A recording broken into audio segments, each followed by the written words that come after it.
Mga palatandaan na hindi na uli magloloko ang partner mo. Una, nagiging matapat na siya sa iyo. Lahat ng mga bagay na nangyayari sa kanya ipinaalam niya sa iyo, kahit nga mga kaibigan na kausap niya sinasabi niya kung sino-sino ang mga iyon.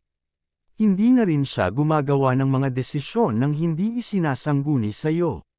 Pati mga pangarap sa kinabukasan sinasabi niya, sinisikap kasi niyang maibalik ang pagtitinginan niyo gaya noong una. Pangalawa, sinisikap niyang maibalik ang tiwala mo sa kanya. Alam ng partner mo na nang magloko siya nasira na ang tiwala mo sa kanya.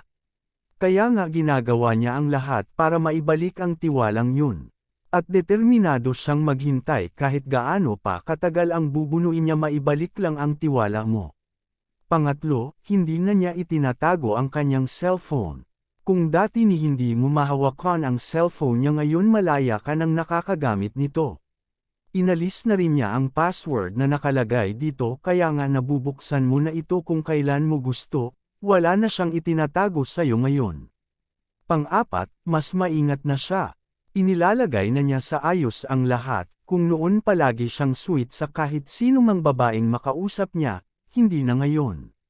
Sa'yo na lang talaga siya nagpapakita ng interes, ayaw kasi niyang pagdudahan mo siya na gumawa na naman ng hindi maganda.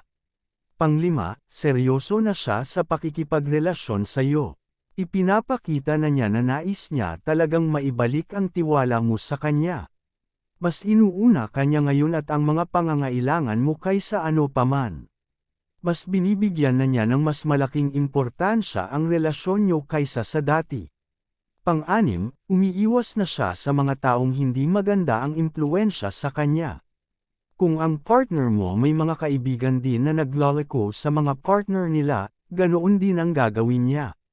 Kaya nga ang mga ganitong tao ngayon ay iniiwasan na ng partner mo dahil ayaw na niyang magkasala uli sa iyo. Pang-pito, sa'yo lang ang buong atensyon niya. Sa ngayon ikaw na at ang relasyon niyo ang pinagtutuunan niya ng pansin. Ni hindi na nga siya tumitingin sa iba upang patunayan sa iyo na ikaw na lang talaga ang nag-iisa sa buhay niya. Kaya nga wala siyang ibang pinagkakaabalahan ngayon kundi kung papaano maibalik ang tiwala mo. Pangwalo, nakikinig na siya sa mga payo. Minsan gusto ng isang taong magbago subalit hindi niya alam kung saan magsisimula. Kaya kailangan niya ng mga taong tunay na nagmamalasakit sa kanya upang magbigay ng payo ng mga dapat niyang gawin. Gusto talaga niyang maging tapat sa iyo at ituwid ang kanyang mga nagawang pagkakamali.